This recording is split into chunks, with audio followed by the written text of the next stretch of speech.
Hello, this video explains our paper published in IEEE Access. In this video, I will go through research background, the proposed work, evaluation, layout tips, and conclusion.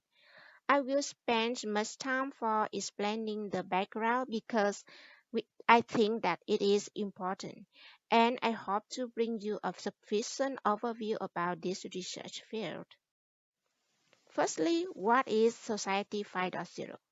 As you know that our society has gone through 4 generations. Society 1.0, hunting and gathering. Society 2.0, agriculture. Society 3.0, industrial, and now Society 4.0, information. Recent years, Japan and other countries has laid out the research platform for Society 5.0, which also known as the Super Smart Society. In Society 5.0, a large amount of information from sensors in the physical space is accumulated in the cyberspace. In the cyberspace, this big data is analyzed by the artificial intelligence AI, and the analyzed results are fetched back to human in the physical space in various forms of applications and service to benefit the human life. For example, self-driving car, robots, smart healthcare system, and so on. For achieving high efficiency, data used by these apps and services should be shareable in a secure manner. Therefore, developing a secure and shared cyberspace is very important. Currently, blockchain is a good candidate for securing such a shared cyberspace. This slide illustrates a simple blockchain network in which data are decentralized stored in many computers all around the world. In each computer, data is stored in a chain of blocks known as the blockchain ledger. Yes, here is blockchain ledger. Blocks are connected via the hash values. Yeah.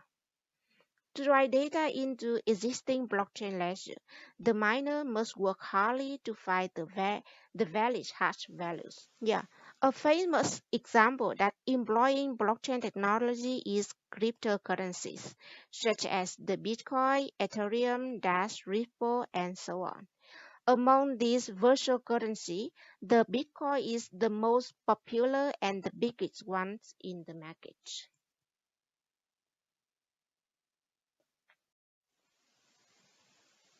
However, the biggest problem of the Bitcoin is electricity energy consumption. As you see in this graph, energy consumption of the Bitcoin network almost reached 75 terawatts per year in 2019. To imagine how much it is, let's compare electrical consumption of the Bitcoin network with that of some countries such as Austria, Czech, and Switzerland. You can see that Bitcoin network consumes even more electricity than several countries such as Czech or Switzerland.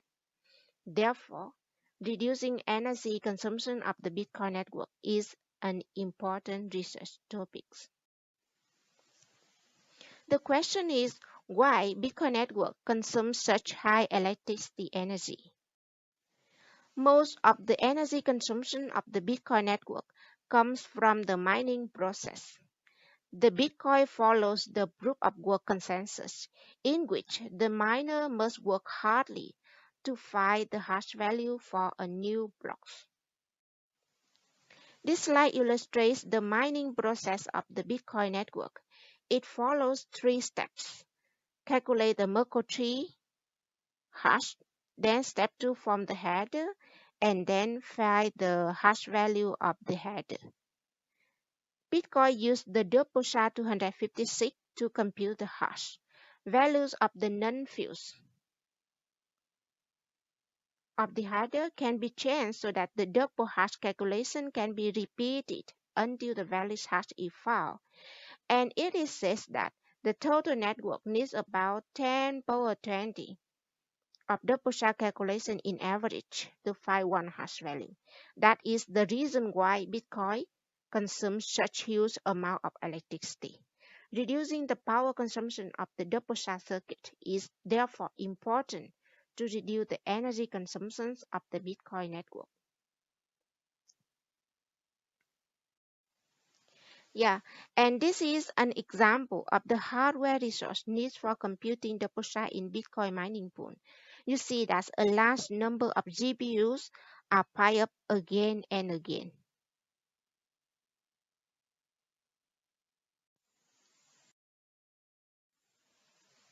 From now, let's go inside the computation of the double SHA-256. It needs three individual SHA-256 circuits, SHA block 1, block 2, and block 3. And in each SHA blocks, they have two processes, message expander and message compressor.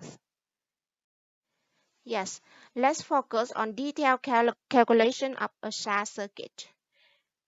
The 512 bits input data are divided into 16 pieces of 32-bit data, denoted W0 to W15, and from this input data, the message expander or ME process will compute the word W16 to W64. The calculation is summarized in the algorithm 1 in here. And after that, the message compressor or MC process use the result of the ME process to calculate the final hash value. And the calculation repeat through 64 loops, as shown in the algorithm 2 in here. And in our research, we focus on optimizing the ME process, here. Therefore, let's go more detail inside the ME process. Look at this equation. You can see that to calculate one word WG, we need three 32-bit adder and the sigma 1 and sigma 0 function in here. And in this research, we optimize the ME process by utilizing the characteristic of the input data. Now, start to mention about our proposed work. This slide shows overview architecture of our proposed CME double SHA circuit. It includes three blocks of SHA-256 circuit, blocks 1, block 2, and block 3. Because we target both the high processing rate and low hardware cost, therefore we propose to design the SHA block 1 as the resource sharing, SHA block 2 and block 3 as the fully unrolled datapath architecture. The proposed circuit generates 256-bit hash value per clock cycle. And to reduce the hardware cost and power consumption further, we propose the compact message expander for the SHA block 2 and block 3. Let me explain about the compact message expander or CME methods for SHA block 2. Firstly, let's look at the input data. It includes 32 bits of previous hash, 32 bits of time, 32 bits of the bit target, and 32 bits of nonce, which are equivalent to value of W0 to W3. The remaining 384 bits of padding and length, they are equivalent to value of W4 to W15, in which W4 and W15 are constant. The remainders are on zero. By utilizing the zero characteristic of the input data, we can optimize the calculation of the CM2 methods. For example, to calculate the W16, because of W14 and W9 are on zero.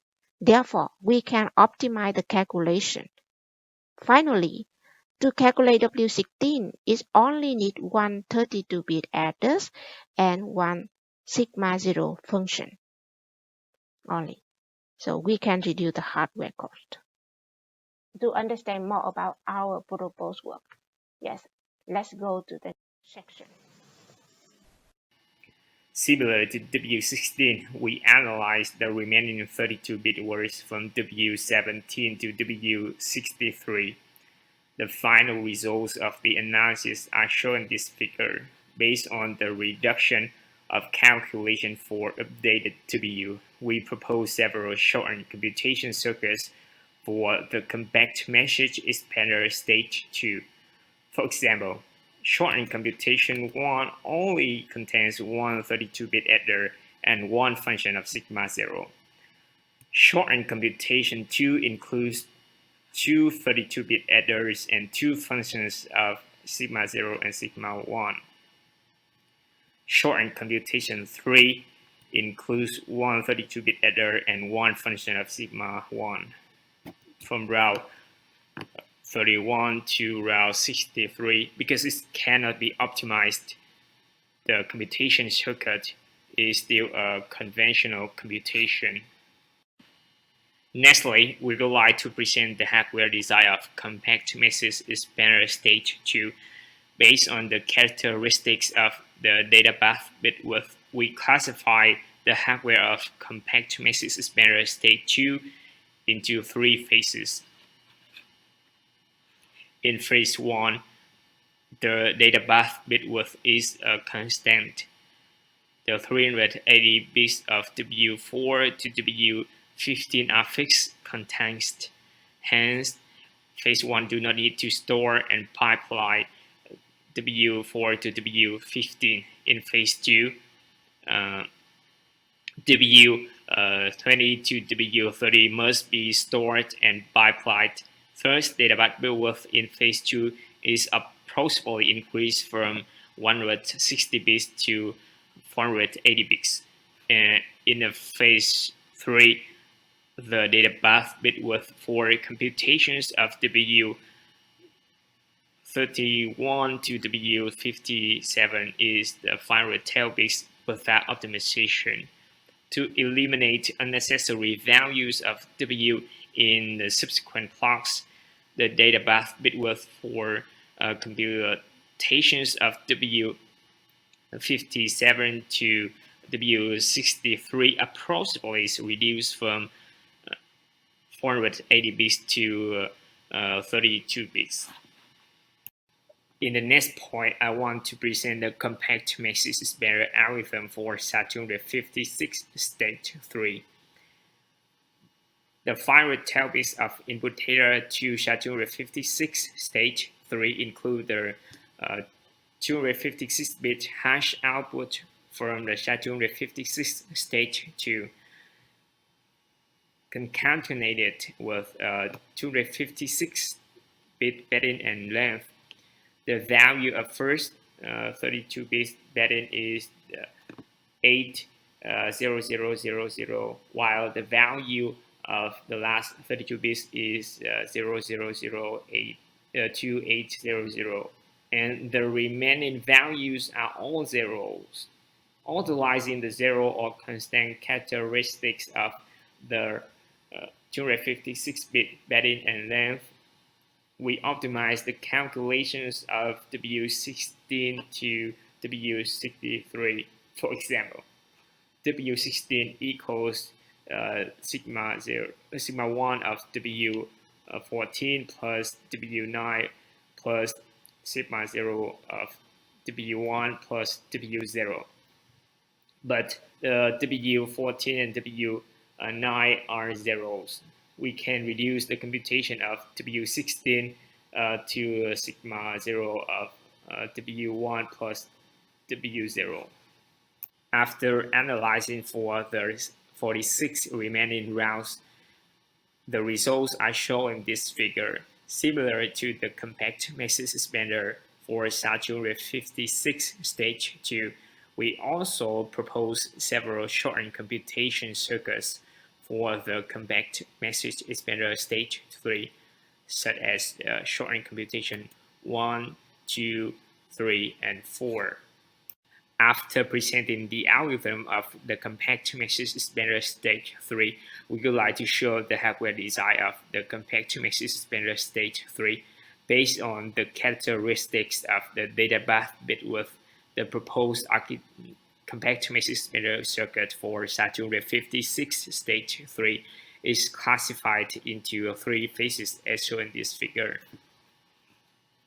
The detail of three phases are also explained similar to SHA-256 stage 2. In the next section, we evaluate the efficiency of the compact mixes expander method when it is applied into the compact mixes expander double SHA-256 accelerator. We evaluate the performance from three aspects: theory, ASIC, and FPGA experimental results. Firstly, I would like to introduce the theoretical review. For comparison purpose, we developed three hardware circuits, including a prototype, optimized, and proposed architectures. As you can see, the table shows the theoretical hardware resources required in the three architectures. Compared to the prototype and optimized architectures, the proposed architecture decreases the total number of 32-bit adders, 32-bit short gates, 32-bit rotation operations, and registers from 11% to 33.2%. In the next point, we want to present the ASIC experiment. In the first part of ASIC experiment, we introduce the error and power approach. To ensure a fair comparison, the three double SHA-256 circuits are coded in Verilog and synthesized in an ASIC using the Synaptic design compiler with Rohm 180nm CMOS standard cell library. The results of the report show that the error proposed architecture are significantly reduced by 17.6 and 13.9% as compared to prototype and optimized architectures, respectively. The synthesized results also show the energy consumption of proposed architecture reduces 9.5% and 15.82% as compared to prototype and optimized architectures, respectively. In the second part of ASIC experiment, we want to introduce the processing rate and hardware efficiency approach. To ensure a fair comparison, we also synthesized our architecture in ASIC TSMC 180nm technology using the CMOS standard cell library. We then compare our results with the previous works. As you can see in this table, we summarize the comparison of ASIC results. In terms of processing rate, our compact mixes expander double SHA-256 architecture is faster than previous works from 47 to 80 times. In terms of hardware efficiency, our compact mixes expander double SHA-256 architecture improves 23% to 194% as compared to previous works. In the next experiment, we want to introduce the FPGA experiment. In the first part of FPGA experiment, we present the comparison based on FPGA synthesis results. As you can see in this table, we summarize the synthesis results of our architecture and previous works based on four types of FPGAs. The results show that processing rate and hardware efficiency in our proposed architecture is significantly higher than previous works. In the second part of FPGA experiment, we present the functional verification on a real SoC hardware platform to prove that the circuit operates correctly not only in the software simulation tool, but also on the real hardware. We built a system-on-chip platform to execute the proposed compact mixes expander SHA-256 circuit. For the detailed understanding of the implementation, please refer to our paper. In the final part of FPGA experiment, we want to present the processing rate evaluation on a real hardware platform.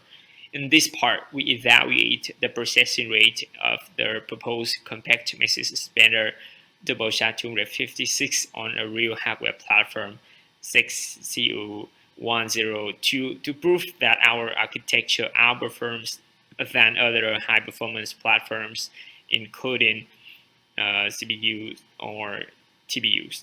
As you can see in this table, the execution times of proposed architecture on FPGA are significantly shorter than the CPUs and TPU.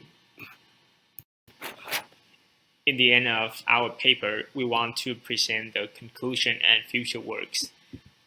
To reduce the power consumption and increase the processing rate of the Bitcoin mining process, we propose a compact message expander SHA-256 hardware circuit in this paper.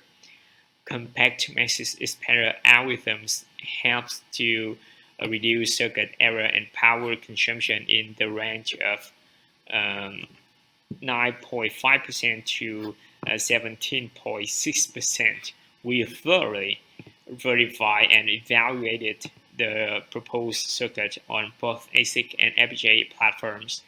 The proposed architecture achieves a throughput of 61.44 gigabit per second on an FPGA on Asic CMOS 180 nanometer and 380 gigabit per second on an FPGA Xilinx 16 nanometer FinFET. So about the future works, we will develop the low-cost, low-power consumption SHA-256 for multiple applications.